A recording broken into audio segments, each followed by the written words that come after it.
네, 안녕하세요. 이번 시간에는 아이다 강사과정 제7장 위기관리 부분입니다. 위기관리, 리스크 매니지먼트죠.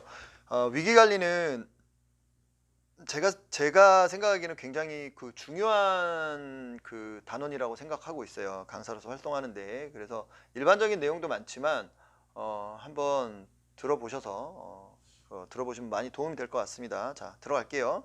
자, 목차는 정의, 위기관리의 목적, 서류 작업의 역할, 위험 판단 및 관리, 그 다음에 책임보험, 비상대처계획, 그 다음에 14세 이하의 어린이와 함께하는 프리다이빙은 그냥 언급만 하겠습니다. 왜냐하면 이제는 이게 유스 프리다이버 과정이 나와 있고 거기 이제 유스 프리다이버 과정 강사가 있어야지 이제 할 수 있기 때문에 그거는 차후에 유스 프리다이버 강사, 아이다 유스 프리다이버 강사 과정에 등록을 하시면 자세하게 알아보시기 바랍니다. 자, 넘어갈게요.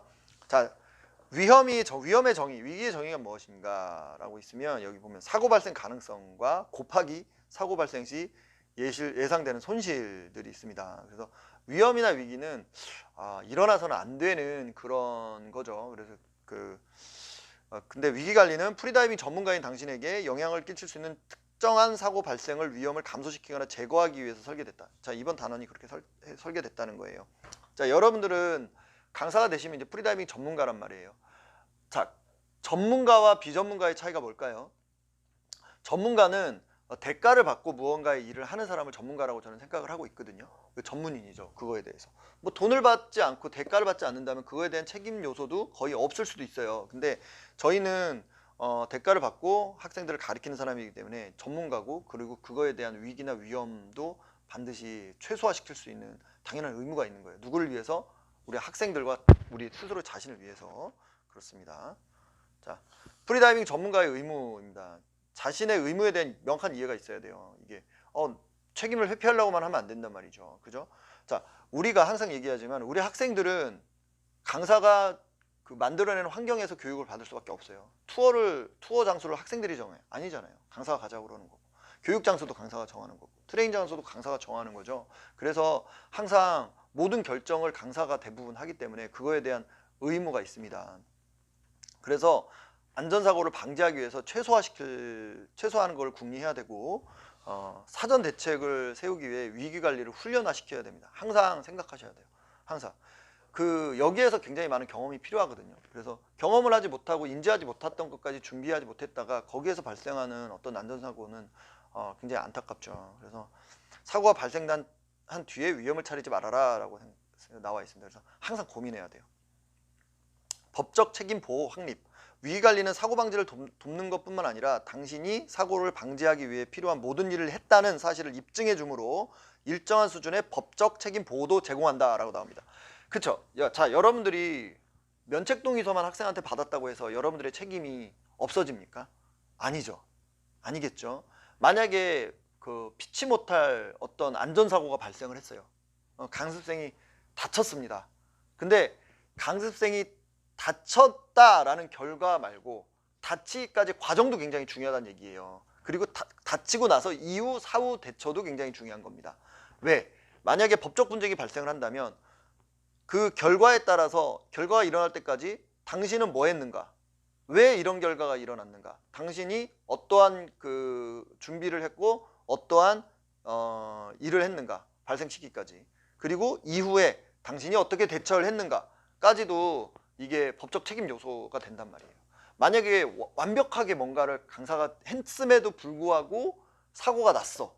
그러면 굉장히 사고의 발생률이 희박하지만 난 사고잖아요. 그런 거에 대한 책임 요소와 강사가 막 다 했는데 위험한 데 들어가라고 하고 그런 어떤 위험하고 상식적으로 맞지 않는 어떤 다이빙을 시키고 했어요. 그래서 발생한 사고와 책임 요소는 분명히 다르잖아요. 그런 얘기를 하고 있는 겁니다. 자, 위기관리의 목적은 강습생의 안전, 그리고 강사 자신의 안전, 그리고 대중과의 연관성이 있습니다. 만약에 사고가 나서 뉴스에 대서특필이 났다고 생각해 보세요. 그러면 대중들도 프리다이빙에 대해서 두려워하겠죠. 특히 요즘 같은 경우에는 매스컴에 이렇게 뭐가 나오면 댓글들이 굉장히 폭력적으로 달리기도 하잖아요. 그러면서 그쪽으로 몰고 간단 말이에요. 그렇죠. 근데 그리고 대중과의 연관성도 분명히 있겠죠. 그리고 법적 책임을 보호하기 위해서, 그다음에 이런 것들을 통해서 이제 보험을 가입하는 것도 좋다라는 얘기가 나옵니다. 위기관리를 하기 위한 서류는 모든 서류예요. 모든 서류. 그래서 서류를 7년 동안 보관해야 된다고 그러잖아요. 자, 면책동의서, 의료진술서, 과정성취표, 그 다음에 시험지, 그 시험 답장지, 거기에 다 서명이 다 들어가잖아요. 그죠? 그런 것들을 다 보관을 해야 된다. 이런 것들이 규범에 잘 따라서 학생들을 교육했고, 그런 것들에 대한 문서가 프리다이빙을 교육하기 위한 문서기도 하지만 프리다이빙을 안전하게 교육하기 위한 문서이기 때문에 그렇습니다. 자, 넘어갈게요. 자, 어떤 교육 과정을 시작하기 전에 문서화된 위험 요소 판단을 관리하도록 권장함. 위험 판단은 아래 내용을 상세하게 열거해야 된다. 강사나 강습생에게 발생할지도 모르는 위험, 해당 위험에 대한 회피, 완화, 처리에 대한 강사의 대처 방법. 면책동의서에 이런 내용이 좀 써있죠. 그리고 위험 판단 및 관리는 당신이 모든 위험 요소를 잘 인지하는 데 도움될 뿐 아니라 사고를 발생하는 경우 적절히 대응할 수 있게 도와준다라고 나와 있습니다. 근데 여러분들이 체크리스트를 만드는 게 굉장히 도움이 많이 돼요. 그러니까 이를테면 만약에 해양 세션을 갔어요. 그러면 거기 체크리스트에 병원이 있는가, 연락처는 무엇인가, 소방서는 있는가, 얼마나 걸리는가, 거리는 어딘가, 그 다음에 오늘의 날씨는 어떤가, 수온은 몇 도인가, 파고는 얼마 정도 되는가, 다이빙 하는 포인트까지의 거리는 어떻게 되는가, 만약에 사고 났을 때 대처는 어떻게 해야 되는가, 그리고 출수 지점까지의 거리는 얼마나 되는가, 어떻게 강습생들을 대피시킬 것인가 라는 부분에 대한 체크리스트를 만들어 가지고 활용을 하시면 굉장히 도움이 많이 되겠죠.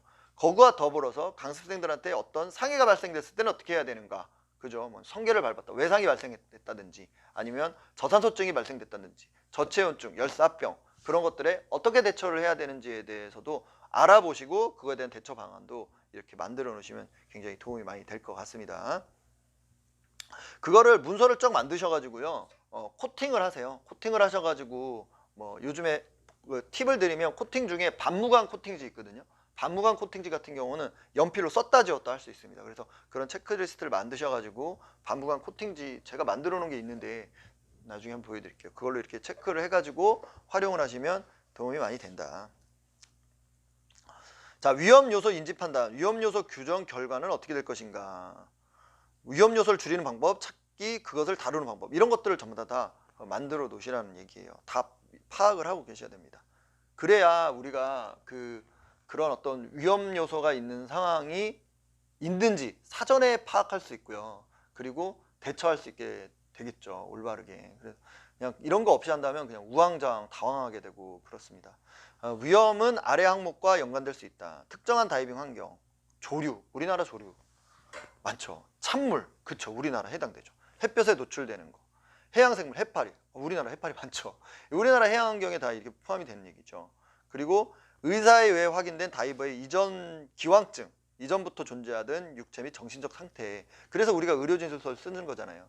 의료진술서를 쓸 때 주의할 점, 의료진술서를 받을 때 주의할 점, 절대로 그 병력에 대해서 상담하지 마라. 그죠? 그 병력에 대한 상담은 의사의 영역이에요. 절대로 여러분들이 상담하시는 게 아니에요.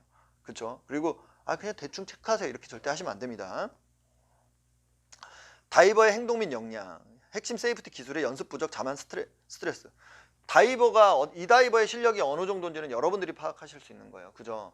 다이버들 스스로가 판단하시는 게 아닙니다. 그래서 트레이닝 할 수 있는 범위 한계, 그리고 세이프티 버디끼리의 어떤 그룹 형성, 이런 것들에 대한 디렉션, 지도는 다 여러분들이 해주셔야 된다. 자, 이거 과제입니다. 여러분들 답이 있는 건 아니에요. 교육 중에 발생할 수 있는 가장 큰 위험 5가지 요소는 무엇이라고 생각하나 한번 생각해 보시기 바랍니다. 저도 생각하고 있는 게 있는데 발생할 수 있는 가장 위험한 5가지는 무엇이라고 생각하나. 이거 작성하셔가지고 저한테 제출해 주시기 바랍니다. 제가 생각에 가장 큰 위험 요소는요, 프리다이빙 강사입니다. 어떤 프리다이빙 강사? 위험에 대해서 대처할 준비가 되어 있지 않은 프리다이빙 강사, 그리고 그런 어떤 위험 요소에 대해서 생각하지 않고 교육하는 프리다이빙 강사가 가장 큰 위험 요소입니다. 바로 여러분들 자신이 프리다이빙의 가장 큰 위험 요소가 될 수 있다는 거예요. 그러니까 항상 보수적으로 안전하게 생각하셔야겠죠. 자, 위험 관리 방법. 일단 위험 요소 결과가 확인되면 그것을 관리하기 위해 취하는 모든 활동은 아래 목록 중 한 가지 이상 범위로 나눈다. 예방, 아까 얘기했죠. 예방하는 거, 회피, 하지 않는 거. 자, 강한 조류로 인한 체력 소진. 보십시오, 여러분들. 저랑 이제 제주도 가셨던 분들은 이제 기억하실 거예요. 바다가 좀 안 좋으면 안 나가죠. 안 나가요. 바다가 좀 안 좋으면 안 나갑니다. 트레이닝 취소합니다. 근데 여러분들 그때 저랑 같이 가셨던 분들은 굉장히 많이 아쉬워하셨을 거예요. 아, 이 정도의 바다에서 딴 팀들은 다 나가는데 왜 우리는 안 나갑니까? 저 들었던 얘기죠. 근데 저는 그렇게 생각해요. 제가 초창기에 옛날 초창기에 저랑 같이 다이빙 하셨던 분들은 아실 거예요. 동해바다 가가지고 부위 막 혼자서 6개, 10개씩 막 설치하고 막 그랬어요. 그때 클럽 따라가가지고 다이빙 그 카페 같은 데 따라가면 막 설치하고 막 그러면 파고가 막 1.5m씩 막 이렇게 막 치고 막 그러고 옆에 부위 막 안 보이고 그런 데서 제가 부위를 설치하고 회수하고 막 이렇게 능숙하게 하는 게 제가 되게 자랑스럽게 느껴졌거든요. 그게 이 바다 이런 바다에서 할 줄 알아야 강사지 이런 얘기 하고 다녔단 말이에요. 근데 그거 정말 멍청한 얘기예요. 바다는 어떻게 바뀔 줄 모르고요. 자연 앞에서 인간 진짜 무력하거든요. 정말 무력합니다. 파도에서 한번 실려가가지고 이렇게 촥 하면 어떤 행동도 할 수 없어요. 근데 그러한 어떤 위험 요소, 그리고 강사는 강습생들 다 책임져야 된단 말이에요. 한 명당 4명까지 책임질 수 있잖아요. 근데 그런 열악한 환경에서는 강습생의 그 안전을 담보할 수 없다고 판단될 때는 과감하게 결정을 내려야 된다. 강한 조류로 인한 체력 소진. 보시면 펀다이빙 갈 때도 바다를 잘 볼 줄 알아야 돼요. 그러니까 펀다이빙 갈 때도 나갔는데 입수 지점에서 이렇게 쭉 조류를 쳐서 나갈 때는 되게 좋았어. 근데 돌아올 때 굉장히 힘들어지는 케이스가 있어요. 뭐 반대의 경우도 있겠죠. 근데 그런 경우에도 보면 강습생의 장비도 나 확인해야 돼요. 저 강습생의 체력이 이런 조류를 역조류를 이렇게 뚫고 다시 이렇게 출수 지점으로 이렇게 잘 안전하게 출소할 수 있는 체력을 가지고 있나. 아니면 장비도 있죠. 너무 저 핀이 너무 그 조류를 해치는데 너무 연약하진 않은지, 뭐 그런 것, 너무 부드러운 핀은 아닌지, 그런 것들도 다 감안하셔야 된단 말이에요. 그런 것들 전부 다 판단하셔야 돼요. 자, 문제가 생기는 것을 대비해서 비상대처계획을 수립하라. 계속 나오죠. 네, 그렇죠. 위험을 전가하는 거 보험. 자, 보험인데 사실 우리가 책임보험을 들어요. 아이다에서 인덱스에서 이렇게 드는데 뭐 사고가 가장 발생하지 않는 게 가장 좋은 거고, 그리고 보험을 가입하실 때는 보험이 어느 정도까지 커버가 되는지를 반드시 보장 범위를 확인하셔야 된다. 사고가 났는데 보장이 되지 않으면 그 보험은 돈만 낭비하는 거겠죠. 위험을 수용하는 거, 결과를 받아들이고 비용을 지불한다. 최악의 경우죠. 이런 경우엔. 자, 강사의 책임보험 하나밖에 없어요. 지금 저희가 들 수 있는 보험이 지금 현실적으로는 한 개밖에 없습니다. 그래서 잘 보셔야 된다. 그리고 여기 팁 보면 사고에 대한 청구가 사고 발생 후 몇 년 뒤에도 이루어질 수 있으니 강사는 교육이 중단한 후에도 한동안 책임보험을 지속적으로 보유하라. 팁이죠. 굉장히 좋은 팁인 것 같습니다. 손해보상 책임 및 고용주 책임보험. 고용주 책임보험은 피고용자가 교육과정 중에 진행한 법적 책임지는 거. 저 같은 경우는 이제 센터보험이랑 그런 것들을 계속 들었었어요. 근데 사실 올해부터는 이제 그 다이버쇼, 작년부터였나? 다이버쇼가 더 이상 서비스를 안 해요. 그래서 지금은 들 수 있는 보험이 없습니다. 그리고 우리나라에서도 알고 있는 뭐 동부화재나 그런 곳에서 보험이 일시적으로 있었는데 다 없어졌어요. 그래서 현실적으로 가입할 수 있는 보험이 거의 없다시피 합니다. 이게 좀 안타까운 일이죠. 향후에는 좀 이런 것들이 아이다 단체나 그런 곳에서 아이다 코리아 내셔널이나 아니면 아이다 인터내셔널에는 좀 어렵겠죠. 한국에 대해서 부탁하기가. 근데 아이다 코리아 내셔널에서 이제 보험을 가입하고 싶은데 보험을 가입할 수 없는 그런 환경에 있는 곳을 좀 협상해 줄 수 있는 그런 요청을 좀 하는 것도 좋지 않겠나라는 생각을 개인적으로는 해봅니다. 자, 위기관리의 예시 이렇게 나옵니다. 탈수증, 이 예시예요. 탈수증. 이런 거 표를 한번 만들어 보세요. 탈수증에 걸리면 결과는 무엇인지, 혈액량 및 산소공력 감소, 비호 발생 가능성이 증가, 그 다음에 수행 능력 부정적인 영향을 미친다. 허약해지고 근육 경련, 쥐 많이 나죠. 그리고 열사병 발생 가능성이 증가하죠. 탈수증 걸리면. 원인, 다이빙 전 땀 많이 흘린다. 다이빙 전 배뇨, 침수이뇨, 촉진성 음료를 섭취했다. 커피 같은 거.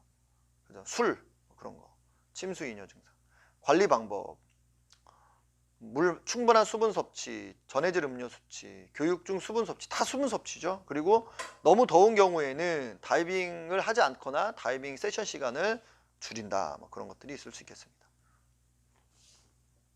그리고 발생했을 때 대처 방안도 알면 좋겠죠. 뭐 이렇게 물을 조금씩 나눠서 먹인다. 열사병 같은 경우에는. 그리고 젖은 타올을 덮어준다. 음지로 옮긴다. 뭐 그런 것들이 있을 수 있어요. 부채질 해준다. 자, 개방수역 수업 중 발생할지 모르는 사고를 대비해 비상 대처 계획을 수립하라 나옵니다. 자, 이것도 과제예요. 이것도 저한테 제출하셔야 됩니다. 자, 첫 번째, 부비강출혈, 막힘을 호소하는 강습생이 있을 경우에 어떻게 조언하고 대처할 것인가. 자, 그리고 두 번째, 세션하러 들어갔는데 수온이 예상보다 낮은 거예요. 딱 말씀을 드릴게요. 들어갔는데 수온이 한 15도 정도. 강습생들은 4명인데 2명은 5mm, 2명은 3mm를 입었는데 3mm를 입은 강습생들이 굉장히 세션 시작하고 10분 후에 추위를 호소하고 있습니다. 이럴 때 강습생들한테 어떻게 할 것인가. 자, 이건 나오죠. 조류에 따라 흘러가는 교육 중에 바닥추가 해저에 걸려 부유기구가 물속에 잠기기 시작하는 경우. 이건 제가 전에 알려드렸죠. 프리멀전으로 교육생들을 다 부위를 놓으라고 하고 막 멀리 떨어지라고는 아니에요. 놓으라고 하고 프리멀전으로 강사가 줄을 잡고 내려가서 라인에 줄이 다이빙하고 있는 강생이 있다면이에요. 내려가서 렛야드를 제거하고 올라와서 강생들 다 모이게 한 다음에 배를 부르는 거예요. 동행보트를. 드리프트 다이빙 중에 이런 문제가 발생하면 막 애써서 막 풀라고 끌어올리려고 하지 마세요. 일단 교육생의 안전이 확보되고 보트를 부른 다음에 부위를 해소할 수 있다면 걸린 거를 풀어보려고 노력을 하셔야 되는데 너무 이렇게 무리하게 하지는 마시기 바랍니다. 점검표 여기다. 점검표에 들어가야 될 내용, 주변 지역 지도, 뭐 이동수단, 이용할 수 있는 이동수단, 그 다음에 전화번호. 전화번호에는 응급감압시설, 병원, 경찰서, 119, 그 다음에 보험회사, 그 다음에 부상이나 질병 징후에 대한 증상 일람표 보면은 이런 증상이 발생했을 때 어떠한 일이 발생하는가, 어떠한 증상 우리가 확인할 수 있고 발생한 사람이 이렇게 느끼는 것들에 대한 것들이 이렇게 있는 일람표. 그래서 중유해상, 폐압착, 기도압착, 열사병, 저체온증, 그 다음에 중위의 기압성 해상, 고막 상해 뭐 그런 것들이 다 있는 거예요. 그런 것들은 전부 다 있어야 된다. 대처표가. 자, 과제. 당신이 프리다이빙 교육을 할 지역 환경에 맞춰서 직접 비상 대처 계획을 세우세요. 나옵니다. 자, 여러분들 이거 직접 해보세요. 여러분들이 첫 번째 가정에서 여러분들 첫 번째 강사가 되셔서 학생들을 데리고 국내 바다에 아니면 해외 바다도 괜찮아요. 해외 바다도 괜찮습니다. 바다에 해양 트레이닝 세션을 나갔습니다. 거기에서 그 장소에 맞게 비상대처 계획을 세워보세요. 첫 번째 그 지역의 소방서, 경찰서, 의료시설에 대한 이름과 위치, 연락처 작성하시고 그리고 다이빙 포인트까지 이동수단 그리고 응급시설까지 이동수단 그리고 걸리는 시간들 각각 다이빙하는 위치 포인트까지 그리고 응급시설까지 걸리는 위치와 시간 이동수단 다 작성하시고 그 다음에 예상으로 파고 그날 날씨 조류 유무 그리고 포인트 깊이 시야 그런 것들 다 작성해 주세요. 그리고 만약에 거기에서 포인트에서 사고가 났을 때 교육생이 사고 났을 때 어떻게 응급기관까지 호송할 것인지 이동시킬 것인지에 대해서 비상계획을 세워보시기 바랍니다. 자, 여러분들 이 부분에 대해서 제가 간략하게 한번 얘기를 드릴 건데 지금 제가 설명한 것처럼 소방서, 의료기관 그런 것들이 우리 다이빙 투어를 가면 없는 곳이 있을까요? 있어. 어떤 곳이에요? 도서산간지역 같은 곳, 도서지역. 그러니까 산간은 안 가지 우리가. 도서지역 같은 경우에는 있단 말이에요. 그런 데서 만약에 그 사고가 난다면 여러분들 어떻게 대처하시겠어요? 그래서 교육 장소를, 투어 장소를, 트레이닝 장소를 정하는 건 굉장히 중요한 겁니다. 그죠? 비근한 예를 들어서 아주 최악의 상황이고 잘 발생되지는 않는 사례지만, 만약에 여러분들이 그 트레이닝을 하다가 교육생이 수중에서 비호가 발생돼서 로프를 끌어올렸어요. 이제 풀링으로 이제 끌어올려가지고 랜야드를 착용하고 있어서 올라왔습니다. 그래서 구조가 그 자가호흡 유도를 했는데도 불구하고 돌아오지 않는 상황이에요. 그럼 여러분들 어떻게 대처하시겠습니까? 생각을 해보셔야 돼요. 저 같은 경우는 제가 이제 저희 센터에서 오셨던 분들은 보셨겠지만, 저는 이제 응급산소를 이제 두 가지를 갖고 있죠. 물론 이게 사용하면 우리나라에서는 불법이긴 하지만 두 가지가, 하나는 이제 물에서 들어가서 사용할 수 있는 응급산소, 그러니까 부위 옆에 매달아 놓을 수 있는, 그건 이제 그 100% 산소와 그다음에 레귤레이터, 그러니까 그 스쿠버 호흡기 같은 거를 연결을 해놨어요. 100% 산소를 쓸 수 있게끔 세팅을 해놨습니다. 그건 이제 물에서 부위에다 놓고 사용하는 거예요. 그리고 하나는 차에 있어요. 그거는 이제 그 계속 지속적으로 이렇게 칙 틀어놓는 방식입니다. 얘는 이제 디맨드 방식이라고 해서 빨아가지고 이렇게 호흡하는 방식이고요. 사고가 나게 되면 그 다음부터는 우리가 배운 것처럼 이제 토잉을 하거나 보트가, 동행보트가 옆에 있으면 이제 올려야겠죠. 근데 그때 응급산소가 있으면 생존율이 달라져요. 그래서 저는 응급산소를 굉장히 권장을 하는 겁니다. 자가호흡이 이루어지지 않을 때는 디맨드 방식 같은 경우는 레귤레이터를 빨아서 구조호흡을 하게 돼요. 그러면 이제 굉장히 고농도의 산소를 지속적으로 줄 수 있습니다. 물론 이제 그 산소통의 크기도 충분히 전문 구조인이 올 때까지 이렇게 공급할 수 있는 양이 있어야 되고요. 폐 기능이 상실된 상태가 발생됐을 때 그런 어떤 응급산소가 있으면 굉장히 도움이 많이 되니까 여러분들도 가능하다면 꼭 마련을 하시는 게 좋고요. 그리고 소방 신고를 했을 때 여러분들 부위에는 반드시 통신시설을 갖고 있어야겠죠. 핸드폰 같은 거 갖고 있으라고 했잖아요. 그러면 응급상황이 발생됐을 때 반드시 먼저 119에 신고를 해야겠죠. 그러면 고려하셔야 돼요. 119가 여기까지 올 때까지 얼마나 걸릴지. 미리 우리가 사전에 대처를 계획을 했으면 어느 정도 걸리겠다라는 거를 대충 어바웃을 알 수 있겠죠. 근데 모르면 이제 물어봐야겠죠. 여기까지 얼마나 걸리세요? 물어봐요. 근데 소방 구급대가 올 때까지 시간이 너무 많이 걸리는 곳에 있다면 그것도 위험하잖아요. 그죠? 그래서 항상 보수적으로 여러분들 생각을 하셔야 돼요. 뭐 제가 절대적인 정답은 아니에요. 근데 저는 저는 이제 보홀센터가 가장 안전한 곳이라고 저는 생각하고 있습니다. 왜냐하면 여러분 오신 분들은 알겠지만 사고가 발생하면 바로 수분 내에 그냥 바로 나올 수가 있어요. 그죠? 네. 10분이 채 안 걸리잖아요. 바로 앞에 뎁스 포인트에서도 여기 굉장히 안전하죠.